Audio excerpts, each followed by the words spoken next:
చిత్తూరు జిల్లా నగరి నియోజకవర్గంలో మంత్రి నారా లోకేష్ జన్మదిన వేడుకలు ఘనంగా జరిగాయి. ఎమ్మెల్యే గాలి భానుప్రకాష్ ఆధ్వర్యంలో ఎన్టీఆర్, గాలి ముద్దుకృష్ణనాయుడు విగ్రహాలకు పూలమాలలు వేసి నివాళులర్పించారు. అనంతరం కేక్ కట్ చేసి పేదలకు అన్నదానం నిర్వహించారు. లోకేష్ నాయకత్వంలో రాష్ట్ర అభివృద్ధి పదంలో దూసుకుపోవాలని ఈ సందర్భంగా నేతలు ఆకాంక్షించారు.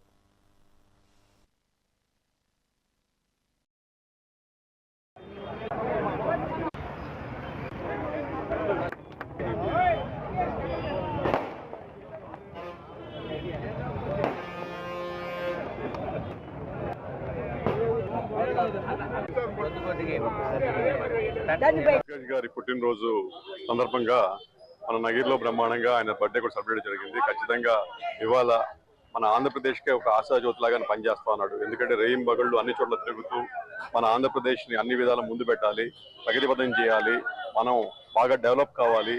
అన్ని విధాలకు కూడా ఎడ్యుకేషన్ సెక్టర్ కానీ, ఇండస్ట్రియల్ సెక్టర్ కానీ, ఐటీ సెక్టర్ కానీ, ఇన్ఫ్రాస్ట్రక్చర్ సెక్టర్ కానీ అన్ని సెక్టర్లో కూడా మన ఆంధ్రప్రదేశ్ని అన్నిట్లో బాగా ఉండాలి. అంటే విభజన తర్వాత మన అన్నిట్లో కూడా మనం వెనకబడ్డాం. అలాంటిది ఇవాళ టాప్ ఇండియాలోనే one of the top performing స్టేట్స్కి వచ్చామంటే అది ఆయన కష్టం ఎంతో కొంత దాంట్లో ఖచ్చితంగా ఉంది. రానున్న రోజుల్లో ఇంకా ఎన్నో అద్భుతాలు చూడబోతున్నాం. ఎందుకంటే అతి తక్కువ కాలంలోనే విశాఖపట్నం రూపురేఖలు మార్చిన చరిత్ర ఉందంటే అది లోకేష్ గారికి చెందింది.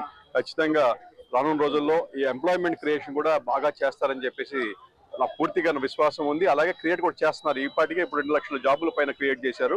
రానున్న రోజుల్లో మీరు చూడబోతున్నారు ఐటీ, బీటీ అలాగే ఫార్మా సెక్టర్ లో కూడా మనం ఒక కొత్త ఒరవడి మన రాష్ట్రంలో చూడబోతున్నాం.